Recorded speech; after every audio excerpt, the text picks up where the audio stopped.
தற்போதைய அண்மை செய்தியாக தேசிய கொடி ஏற்றுவதை தடுப்பவர்கள் மீது குண்டாஸ் நடவடிக்கை பாயும் என கூறப்படுகிறது. சுதந்திர தினத்தையொட்டி தேசிய கொடி ஏற்றுவதை தடுப்பவர்களை குண்டார் சட்டத்தில் சிறையில் அடைக்க வேண்டும் என உயர்நீதிமன்றம் கூறியுள்ளது.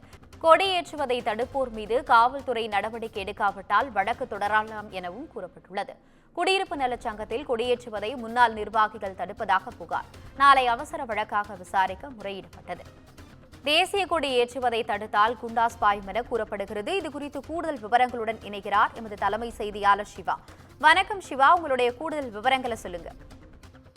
ஆனந்தி, சுதந்திர தினத்தை ஒட்டி தேசிய கொடி ஏற்றுவதை தடுப்பவர்கள் மீது குண்டர் சட்டத்தில் அவர்களை சிறையில் அடைக்க வேண்டும் என்று நீதிபதி ஜெயச்சந்திரன் ஒரு கருத்து ஒன்றை தெரிவித்திருக்கிறார். குறிப்பாக தேசிய கொடி ஏற்றுவதை யாரும் தடுக்க முடியாது என்றும் இது தடுப்பவர்கள் மீது காவல்துறை உரிய நடவடிக்கை எடுக்க வேண்டும் என்றும் அவர்கள் கருத்தினை தெரிவித்திருக்கிறார்கள். குறிப்பாக இந்த வழக்கு என்பது சுதந்திர தினத்தை ஒட்டி குடியிருப்பு நல சங்கத்தில் கொடியேற்றுவதை முன்னாள் நிர்வாகிகள் தடுப்பதை எதிர்த்து வழக்கு நீதிமன்றத்தில் தொடர இருப்பதாகவும் அதை நாளைய தினம் விசாரிக்க இருப்பதாகவும் ஜெயச்சந்திரன் தெரிவித்திருந்தார். இந்த நிலையில்தான் இந்த வழக்கில் சுதந்திர தினத்தை ஒட்டி தேசிய கொடி ஏற்றுவதை தடுப்பவர்கள் யாராக இருந்தாலும் அவர்களை குண்டர் சட்டத்தில் கைது செய்து சிறையில் அடைக்க வேண்டும் என்று நீதிபதி கருத்து தெரிவித்திருக்கிறார்.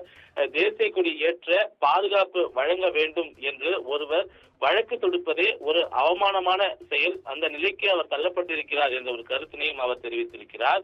கொடி ஏற்றுவதை யாரும் தடுக்க முடியாது. தடுப்போர் மீது காவல்துறையினர் நடவடிக்கை எடுக்காவிட்டால் அதன் பிறகு வழக்கு தொடரலாம் என்றும் அவர் இந்த வழக்கில் குறிப்பிட்டிருக்கிறார்.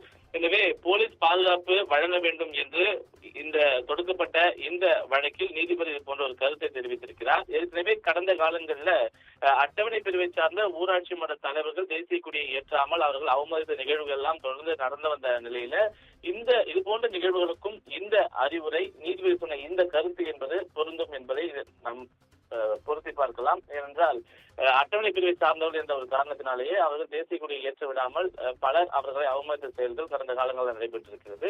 எனவே இதை ஒரு முன்னுதாரணமாக வைத்து அவர்கள் தேசிய கொடியை ஏற்றுவதை தடுப்பவர்கள் யாராக இருந்தாலும் அவர்கள் மீது குண்டர் சட்டை பாய்ந்து அவர்களை குண்டர் சட்டத்தில் சிறையில் அடைக்க வேண்டும் என்று நீதிபதி தெரிவித்திருக்கக்கூடிய இந்த கருத்து என்பது ஒரு முக்கியத்துவம் வாய்ந்த ஒரு கருத்தாக பார்க்கப்படுகின்றது.